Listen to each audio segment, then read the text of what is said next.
Continuando a leitura do Sri Chaitanya Charitamrita, Madhya Lila, capítulo 8, verso 44 em diante, com o título do capítulo é Conversas entre Sri Chaitanya Mahaprabhu e Ramananda Roy. Direto à tradução, o Senhor replicou a Ramananda Roy: Senhor, és o melhor dos mais excelentes devotos. Portanto, ao ver-te, os corações de todos derreteram-se. Significado de Prabhupada. A menos que alguém seja um devoto de primeira classe, não pode ser um pregador. De um modo geral, o pregador é um devoto muito elevado, mas, a fim de aproximar-se das pessoas em geral, ele é obrigado a distinguir entre devotos e não devotos. De outro modo, um devoto avançado não faz semelhantes distinções. De fato, ele sempre vê todos ocupados no serviço ao Senhor. Quem se dedica a pregar deve fazer distinções entre umas pessoas e outras e entender que algumas não estão ocupadas em serviço devocional ao Senhor. Então, o pregador deve mostrar compaixão para com as pessoas inocentes que não sabem como adorar o Senhor.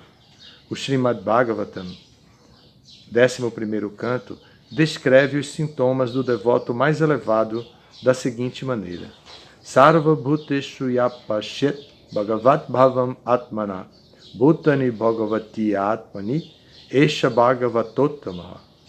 O devoto avançado vê que todas as entidades vivas são partes integrantes da Suprema Personalidade de Deus.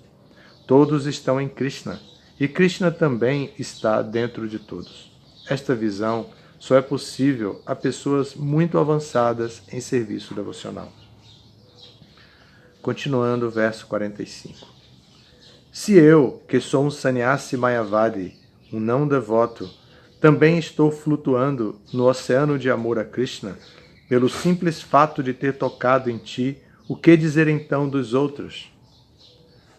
Sabendo disto, a fim de enternecer meu coração, que é muito duro, Sarvabhauma Bhattacharya pediu-me para vir ao teu encontro. Dessa maneira, um elogiou as qualidades do outro e ambos ficaram satisfeitos de ver um ao outro. Nessa altura, certo Brahmana Vaishnava, seguindo os princípios védicos, apareceu e prestou reverências. Caiu prostrado perante Sri Chaitanya Mahaprabhu e convidou-o para almoçar. O Senhor Sri Chaitanya Mahaprabhu aceitou o convite do Brahmana, sabendo ser ele um devoto. Sorrindo levemente, falou o seguinte a Ramananda Roy. Significado: Sri Chaitanya Mahaprabhu aceitou o convite do Brahmana Vaishnava. Mesmo que alguém seja um Brahmana e estrito seguidor de todas as regras e regulações da cultura brahmínica, se não for um devoto, seguidor de Sri Chaitanya Mahaprabhu, não se deve aceitar seu convite. Hoje em dia, as pessoas têm se tornado tão degradadas que nem sequer seguem os princípios védicos, isto para não falar dos princípios Vaishnavas. Elas comem qualquer coisa, tudo de que gostem, motivo pelo qual os membros deste movimento para a consciência de Krishna devem ser muito cautelosos em aceitar convites. Continuando. Desejo ouvir-te falar sobre o Senhor Krishna. Na verdade, minha mente está inclinada a desejar isto. Portanto, desejo ver-te novamente. Ramananda Roy replicou: Meu Senhor, embora tenhas vindo para corrigir-me, como alma caída que sou, minha mente ainda não está purificada simplesmente por ver-te. Por favor, permanece aqui por 5 ou 7 dias e bondosamente purifica minha mente poluída. Depois de tal período, com certeza minha mente purificar-se-á. Embora nenhum dos dois pudesse tolerar a separação do outro, não obstante, Ramananda Roy prestou suas reverências ao Senhor Sri Chaitanya Mahaprabhu e partiu. Então, o Senhor Sri Chaitanya Mahaprabhu foi para a casa do Brahmana que o convidara e almoçou lá. Ao anoitecer daquele dia, tanto Ramananda Roy quanto o Senhor estavam ansiosos por encontrarem-se novamente. Após terminar seu banho vespertino, Sri Chaitanya Mahaprabhu sentou-se e esperou pela chegada de Ramananda Roy. Então Ramananda Roy, acompanhado por um servo, veio ao seu encontro. Significado: um Vaishnava supostamente avançado em compreensão espiritual, seja ele chefe de família ou sannyasi, deve banhar-se 3 vezes ao dia, de manhã, ao meio-dia e ao entardecer. Ao ocupar-se no serviço às deidades, ele deve especialmente seguir os princípios do Padma Purana e tomar banhos regulares. Deve também, após banhar-se, decorar o corpo com as 12 tilakas.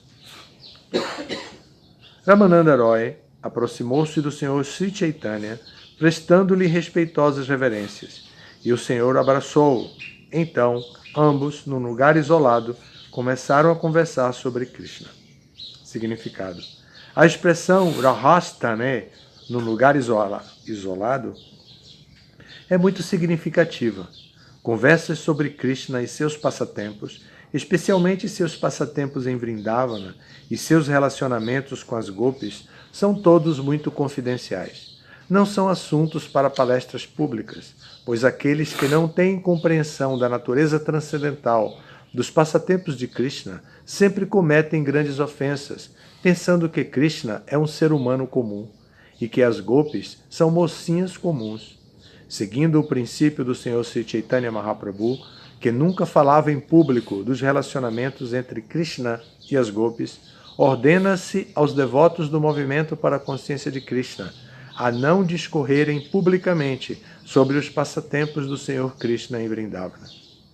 Para o público em geral, Sankirtana é o método mais eficaz para despertar a consciência de Krishna. Se possível, deve-se discutir os princípios enunciados no Bhagavad Gita.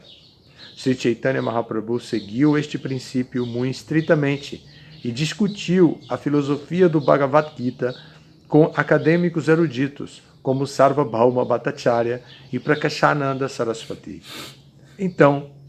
Entretanto, ele ensinou os princípios do culto de Bhakti a estudantes como Sanatana Goswami e Rupa Goswami, e conversou com Sri Ramananda Rai sobre os sublimes relacionamentos devocionais entre Krishna e as gopis. Para o público em geral, ele fazia Sankirtana com todo vigor. Devemos seguir também estes princípios ao pregarmos a consciência de Krishna no mundo inteiro. Continuando a leitura do texto. Sri Chaitanya Mahaprabhu mandou Ramananda Rai recitar um verso das Escrituras reveladas a respeito da meta última da vida. Ramananda replicou que se alguém cumpre os deveres prescritos de sua posição social, desperta sua consciência de Krishna original. Significado: a este respeito, Sri Ramanujacharya afirmou no Vedanta Samgraha que o serviço devocional é naturalmente muito querido à entidade viva. Na verdade, é a meta da vida. Este serviço devocional é conhecimento supremo, ou consciência de Krishna, e traz o desapego de toda atividade material. Na posição transcendental, o ser vivo pode reconhecer perfeitamente a superioridade de servir ao Senhor Supremo. Os devotos só alcançam o Senhor Supremo por intermédio do serviço devocional. Quem tem conhecimento disto, dedica-se a seu dever ocupacional, e isto chama-se Bhakti Yoga. Praticando Bhakti Yoga, todos podem elevar-se à plataforma de serviço devocional puro. Parashara Muni, grande santo e pai de Srila Vyasadeva, menciona especificamente que, mediante o cumprimento de deveres de acordo com o Varnashrama, pode-se, afinal, despertar na sociedade humana. Este serviço devocional ao Senhor, eu li com a pontuação errada. Menciona especificamente que, mediante o cumprimento de deveres de acordo com o Varnashrama, pode-se, afinal, despertar na sociedade humana este serviço devocional ao Senhor. A Suprema Personalidade de Deus instituiu o Varnashrama Dharma para dar aos seres humanos uma oportunidade de voltar ao lar, voltar ao Supremo. A suprema personalidade de Deus, o Senhor Sri Krishna, que é conhecido no Bhagavad Gita como Purushottama, a maior de todas as personalidades, veio pessoalmente e declarou ter fundado a instituição de Varnashrama Dharma. Como se afirma no Bhagavad Gita 4.13, Chaturvarnyam maya shrishtam gunakarma vibhagasha tasya kartaram apimam vidya akartaram avyayam. Em outro trecho do Bhagavad Gita, capítulo 18, dos versos 45 e 46, o Senhor diz: Swe swe karmani abhiratha samsiddhim labate naraha swakarma nirata siddhim yata vindati tatshrinu yata pravriti bhutanam jena sarvamidam tatam swakarmanatam abhyarcha siddhim vindati manava. Deve-se dividir a sociedade humana em 4 classes: Brahmanas, Kshatriyas, Vaishyas e Shudra. E todos sempre devem dedicar-se a seu dever ocupacional. O Senhor diz que aqueles que se dedicam a seus deveres ocupacionais podem alcançar a perfeição pelo simples fato de prestarem serviço devocional amoroso ao Senhor, enquanto cumprem seu dever em particular.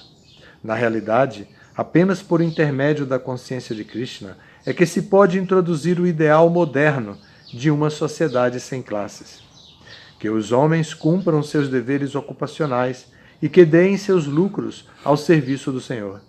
Em outras palavras, podemos alcançar a perfeição da vida, cumprindo nosso dever ocupacional e empregando os resultados no serviço ao Senhor. Grandes personalidades como Bodhayana, Tanka, Dramida, Gurudeva, Kapardi e Bharati confirmam este método. O Vedanta Sutra também o confirma. Eu vou parar aqui. Este verso a gente pode ler no próximo domingo também, de novo, e ler toda a sequência da conversa entre Ramananda Roy e Sri Chaitanya, porque é um tema extremamente importante e elucidativo sobre o nosso Siddhanta. E, de um modo geral, nós estudamos a nossa filosofia, mas às vezes o Siddhanta se mistura com os traços culturais da Índia, Vaishnavas, Védicos, etc., e até com os traços culturais nossos.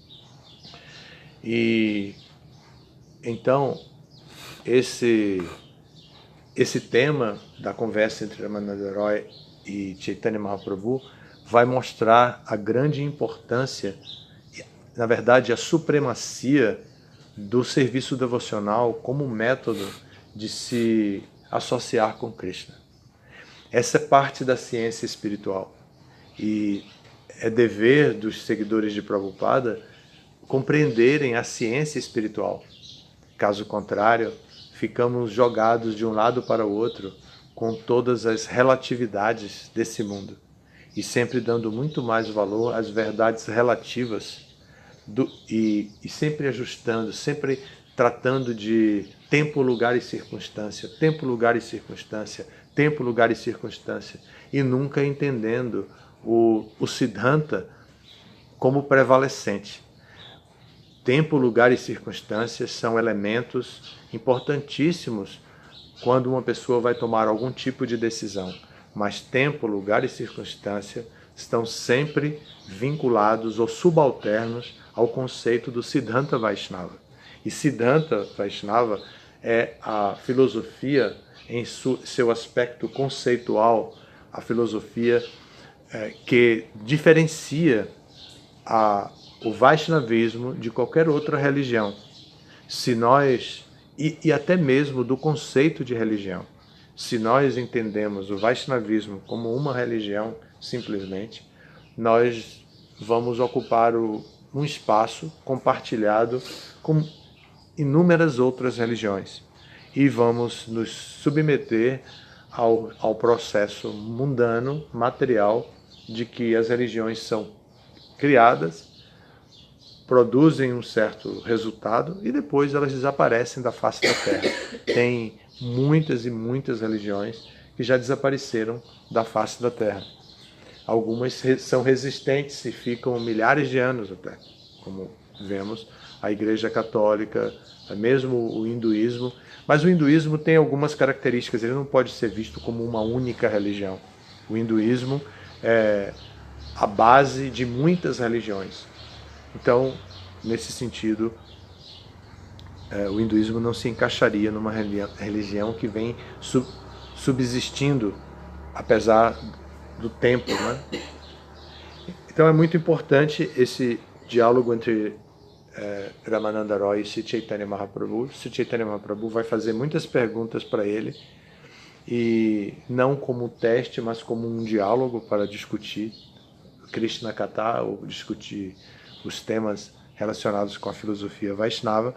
E Ramananda Roy, que é um político, um governador, ele é o governador do estado, vai mostrar que conhece bem o tema. Nós estamos estudando no Bhagavatam durante a semana o tema dos manos e dos manvantaras. Os manos são administradores do universo e são autoridades, são reis santos, e eles são santos porque eles praticam os mesmos princípios de santidade praticados pelos rishis, pelos sábios, pelos santos verdadeiros. Então não há diferença entre os santos e os reis santos. E isso é importante porque, às vezes, uma pessoa pensa que os kshatriyas, que são movidos principalmente pelo modo da paixão, têm certos direitos que os santos não teriam, que os brahmanas não teriam. E evidentemente que sim, de acordo com as classes, com as divisões sociais, cada classe tem direitos que as outras não têm. Mas ainda assim, os kshatriyas têm o direito e até o dever de se tornarem reis santos, de praticarem a consciência, praticarem os princípios da religiosidade e da espiritualidade e controlarem os sentidos. Então, isso é explicado por Prabhupada no Bhagavatam. Devemos entender a grande importância disso. O Chaitanya Charitamrita é considerado o livro em pós-doutorado da nossa filosofia. Em termos acadêmicos, o Chaitanya Charitamrita é o livro mais confidencial, é o livro mais importante que temos. Não é o livro básico como o Bhagavad Gita. E o Chaitanya Charitamrita traz os êxtases do Senhor Chaitanya e as explicações sobre isso. E também o Chaitanya Charitamrita também traz informações que são muito simples, como essa informação da alimentação, de que os devotos devem evitar comer comidas que são feitas por qualquer pessoa, comer em restaurantes, comer comidas feitas por qualquer tipo de pessoa com a sua mentalidade, com ambientes que não são devidamente purificados, etc. Então essa informação que nós vimos aqui, os devotos têm muito cuidado em aceitar convites. Esse conceito, evidentemente, tem certas,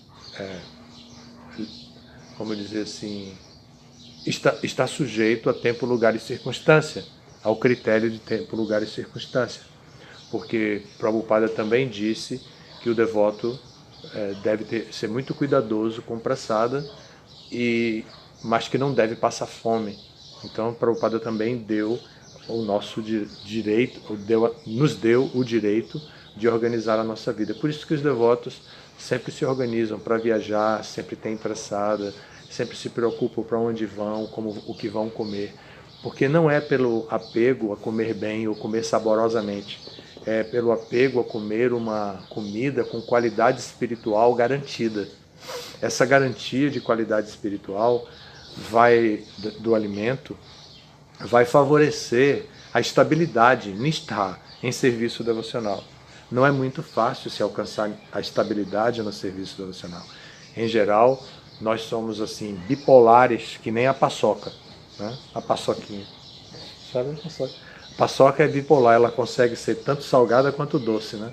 Então, ela é o exemplo típico assim da bipolaridade. Nós somos assim.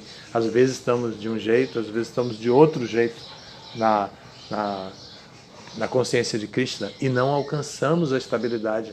É muito difícil alcançar a estabilidade. Então, um devoto que visa chegar a Krishna Prema Bhakti, ele se preocupa com os diferentes kramas, com os diferentes estágios de seu desenvolvimento. Então ele sempre se preocupa, como eu vou cultivar Shraddha, como eu vou cultivar a fé? Eu vou estudar, eu vou ler o Bhagavatam, eu vou ler o Chaitanya Charitamrita, eu vou nas entrelinhas, eu vou nas explicações de Prabhupada, eu vou me associar, eu vou escutar aulas, eu vou fazer silêncio, escutar a mim mesmo. Eu vou escutar o meu aproveitamento espiritual. Eu vou escutar as minhas realizações. Eu vou ficar em silêncio internamente para ouvir o meu próprio eu no estágio em que ele se encontra de desenvolvimento. Então, um devoto deve estar sempre muito atento, muito preocupado pela sua prática de yoga. Também ele deve estar preocupado com quem ele se associa, porque os temas que são discutidos em público são temas que trazem para nós, penetram no nosso meio sutil, no nosso ambiente sutil, no nosso corpo sutil. E eles penetram no nosso corpo sutil e às vezes eles não fazem um efeito instantâneo, eles fazem um efeito remoto. E quando vem o efeito, quando vem a reação, nós esquecemos de conectar com a origem. E nós pensamos que o efeito é criado por nós. Nós não sabemos que é uma reação. Nós não entendemos, isso é uma reação da minha associação mundana, isso é uma reação da minha associação com os estímulos mundanos, né? Música mundana, filmes mundanos, que tem tantas mensagens subliminares. Então, quando vem um desejo dentro de nós não entendemos que esse desejo está vinculado a uma reação de uma atividade que nós fizemos mais para trás e que agora vem. Então a gente pensa, mas é o meu direito de ser o que eu sou, é a minha natureza. E assim ele cada vez mais se distancia do progresso na vida espiritual. Então, para fazer progresso, o devoto deve estar atento com detalhes como esse que Prabhupada explica aqui. Como comer, com quem comer, de quem aceitar convite para comer. Né? Porque às vezes as pessoas convidam e não sabem o que estão, a nossa dieta. Uma vez eu fui fazer um curso, e era um curso de pós-graduação logo depois da minha faculdade.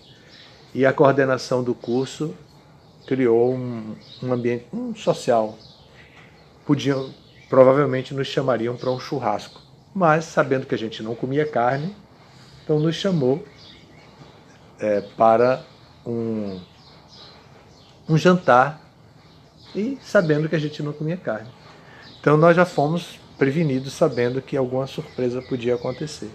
E quando chegou lá, nós conhecemos a dona da casa, que era a esposa do coordenador da universidade, e ela disse assim, olha, meu marido disse que vocês não comem carne, então eu preparei um jantar especial para vocês, nós vamos servir peixe. Eu odeio peixe. Eu nunca comi peixe, acho que eu morri. Pois é, se eu estivesse lá naquele dia, você ia enlouquecer. Eu experimentei o cheiro. Então eu fiquei mudo. Eu fiquei completamente mudo. Mas eu estava acompanhado, né? E a menina que era minha colega e era minha esposa, ela era muito assim, flexível, inteligente, e rapidamente ela disse, que legal que você fez um jantar pra gente, deixa eu ver o que tem. Aí foi assim no balcão, disse, ótimo, aqui tem tudo que nós podemos comer. E não se preocupe com... Não era para se preocupar com a gente, nós não temos nenhum tipo de problema, não sei o que. Eu fui me afastando, fui lá dos homens e deixei elas resolverem lá.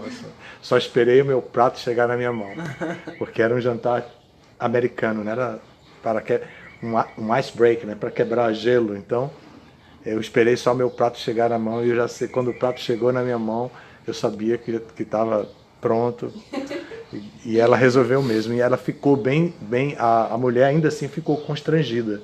Porque como o peixe era o prato principal, ela ficou um pouco constrangida e quis brincar e disse, olha só, eles não comem peixe também, e agora? Aí a outra falava, né? Minha esposa falava, e se entenderam, sei que foi um sufoco. Bom, então os devotos precisam estar atentos para o que comem, com quem se associam, para o que escutam, para o que leem, para o que assistem, para todo tipo de associação com o mundo material. Essa educação, quando a gente tinha a congregação de devotos toda residindo no templo, esse tipo de educação era padrão. Um texto como esse de hoje, que lemos aqui, por exemplo, se tornaria o texto básico. A parte mais importante do que está sendo falado aqui é não comer comida feitas pelos não devotos. Esse seria o tema a ser desenvolvido. Então eu naturalmente não estou parado nesse tema de uma maneira estacionada mesmo, mas estou mostrando que não é à toa que Prabhupada escreveu isso no seu significado. Tudo que Prabhupada escreveu, ele escreveu para o nosso benefício. Então nós precisamos nos preocupar com ação e reação dentro da nossa disposição pelo avanço espiritual.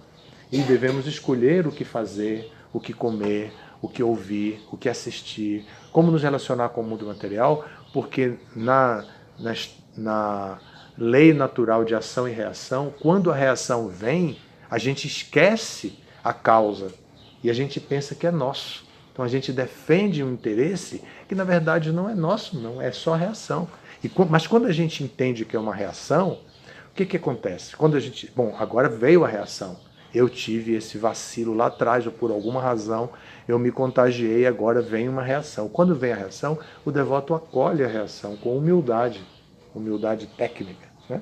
Ele acolhe com humildade técnica. Ele não precisa ser humilde, mas ele tem que praticar a humildade como ela é descrita. Então ele acolhe a reação e ele entende que aquela reação não é culpa de ninguém, nem é a natureza dele.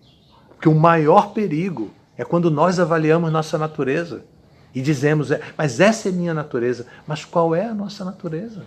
A nossa natureza é espiritual. A nossa natureza é Satchidananda, é buscar a eternidade, buscar o conhecimento, buscar a bem-aventurança. Não é buscar coisas temporárias, não é buscar um conhecimento mundano, estar ligado na política, ligado na ciência, ligado nas artes. Não é isso o objetivo. Nem é o gozo dos sentidos, a felicidade que provém do gozo dos sentidos, a felicidade que provém do serviço devocional. Essa é a nossa natureza verdadeira. E a gente não entende muito bem o Siddhanta que fala que ninguém pode ir contra a própria natureza. Mas isso é porque o processo é gradual. E às vezes, quando a reação vem, a nossa natureza se manifesta e a gente pensa, essa é a minha natureza definitiva, porque eu sou de gêmeos, meu signo é de gêmeos, eu sou africano. Tem que falar coisas que eu não conheço ninguém daqui, né? Eu sou africano, eu sou mulher, eu sou homem, eu sou gay, eu sou não sei o quê. Então, por causa de tudo isso, a gente vai vendo a natureza e pensa, essa é minha natureza, mas nós não somos nada disso. Nós não somos nada disso. Nós somos almas espirituais, e como almas espirituais, nós precisamos praticar essa espiritualidade. E quando vem a reação, que a nossa natureza se sobrepõe, aí vem a humildade e diz, mas o que Prabhupada diz? Então eu não posso dar continuidade. Agora eu estou pagando uma reação e eu vou ficar calmo nessa reação, esperando que essa reação passe, porque passa. E eu vou seguir as instruções de Prabhupada, eu vou me ajustar, eu vou me reajustar, eu vou retrair os meus sentidos, como Krishna diz no Bhagavad Gita, assim como a tartaruga põe os membros para dentro da carapaça, então eu também vou retrair os meus sentidos para poder me evitar a continuidade do processo de envolvimento material. Por quê? Porque eu quero progredir até Krishna Prema Bhakti, que é o nosso sadhya, o nosso objetivo. Todos os dias nós dizemos isso, para alcançar Krishna Prema Bhakti, amor puro por Krishna. Então, para nós chegarmos lá, nós temos que pôr estágios. O primeiro é Shraddha, fé. A gente tem que ouvir propaganda de Krishna, tem que ler os livros para ter fé, tem que ouvir, fazer perguntas, desenvolver esse tipo de busca pelos fundamentos da consciência de Krishna. Depois a gente tem que ter sadhusanga, associação, escutar o que o outro tem a falar. A gente gosta muito de falar, mas a gente não gosta tanto de escutar. Mas sadhusanga é principalmente escutar o conhecimento, sanga, né, é associação. Então é escutar o conhecimento que tem a origem sat, eterna. Então o sadhu é aquele que discute temas transcendentais, que se comporta de forma transcendental. E que quando eles se associam, eles discutem os passatempos de Krishna, eles discutem os tópicos a respeito de Krishna. Então, isso é sadhusanga. E então a pessoa passa para o terceiro estágio, para o quarto, para o quinto, para o sexto e chega até o nono estágio, que é Krishna Prema Bhakti. Nesse progredir, nesse progresso, nesse caminho, cada estágio tem uma característica. E cada característica deve ser avaliada porque ela está conectada com o estágio anterior. E os estágios anteriores não desaparecem completamente do cenário. Não são como degraus, que quando você está num degrau superior, você já passou pelo outro degrau. Não é tipo uma esteira rolante, que você pode ficar parado no mesmo lugar. A esteira vai passando e você ficar parado no mesmo lugar. E a esteira que já passou volta de novo para você. Entende isso? O conceito eu entendi. Então, os estágios eles são interativos. Então, nós estamos na prática já de bhava, mas ainda temos que praticar o cultivo de fé, buscar boa associação, pregar a consciência de Krishna. Prabhupada fala aqui, para pregar tem que ser um devoto de primeira classe. Mas não é a pregação que como nós podemos entender, porque Prabhupada também disse que nós devemos pregar de acordo com o nosso nível. Por isso, nós devemos estudar e pregar de acordo com o que estamos estudando. E se alguém faz algum tipo de questionamento, algum tipo de pergunta e a gente ainda não chegou lá, a gente vai dizer, eu ainda não cheguei nesse nível de estudo, meu estudo é um pouco inferior ainda, eu não sei sobre isso, não custa nada, mas a pessoa pode pregar assim, mas o pregador que Prabhupada está falando aqui é aquele pregador itinerante, aquele pregador que viaja apresentando a filosofia da consciência de Krishna como um representante de Krishna. Porque se ele pensa que eu sou um grande pregador, porque eu conheço tais e tais assuntos, e ele lida com aqueles assuntos, e ele começa a pregar aquilo, apenas aquilo, e pensando que é um grande pregador, ele pode influenciar as pessoas a considerarem que ele é a autoridade máxima. E, na verdade, o pregador é um representante de Krishna. E a sua visão deve ser, como o Prabhupada diz, de Uttama Adhikari. Ele deve ter a visão de que todos estão dentro do controle de Krishna. Ninguém está fora do controle de Krishna. Assim ele não se desespera, o pregador não pode se desesperar, não pode perder a paciência, não pode maltratar as pessoas e por aí vai. Mas ao mesmo tempo, ele mesmo sendo avançado assim, ele tem que dar um passo para trás e agir como Madhyama Adhikari e fazer diferenças. Por quê? Porque ele precisa saber quem está engajado em serviço devocional e quem não está engajado em serviço devocional. Quem quer estar engajado e quem não quer estar engajado em serviço devocional. E se relacionar com essas pessoas de acordo com a motivação da pessoa. Porque é a pessoa quem determina o grau de associação. Obrigado pela atenção de vocês. Bom domingo. Todas as glórias do Srila Prabhupada. Jai Shila Prabhupada.